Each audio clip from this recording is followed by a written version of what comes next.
السلام عليكم الإخوان. بغيت اليوم نشارك معكم فيديو مهم جدا، خصوصا للناس اللي كيعانيو من الحساسية. تقريبا ربع تاع المغاربة عندهم هذا المشكل، خصوصا في فصل الخريف وفصل الربيع اللي كيعيشوا في محنة كبيرة. منذ 30 عام وأنا كنعاني من هذا المشكل في الخريف وفي الربيع، وإلا مشيت حدا البحر كنتخنق من الأنف، العطس 24 ساعة على 24 ساعة، الحكة في الأنف والحلق، والعينين كيوليو عندي حمرين بزاف. تقريبا 15 عام هادي شفت واحد الفيديو لواحد العشاب عراقي كيعطي وصفة لهذا المشكل. هاد الدواء موجود على العطارة غير بدرهم للكيلو.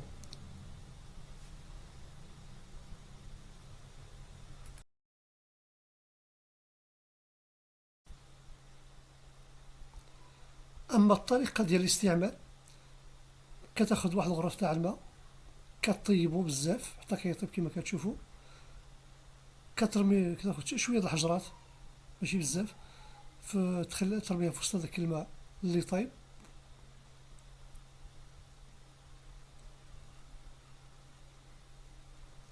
وكتخليهم باش يذوبوا، حيت هو ملحة طبيعية فيها التراب وفيها الحجر، باش يتصفى هذاك الماء من الحجر والتراب.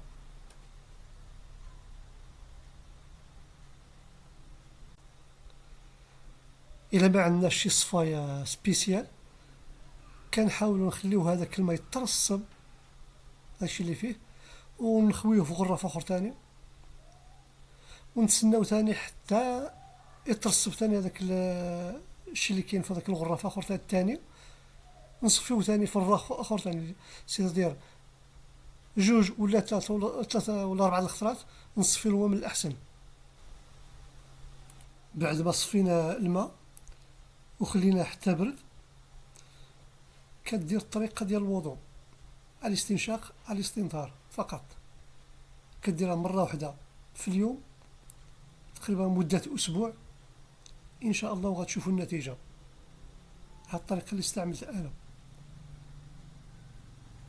تقريبا 15 عام هادي شفت فيديو لواحد العشاب عراقي كيعطي وصفة لهذا المشكل. هاد الدواء موجود عند العطارة،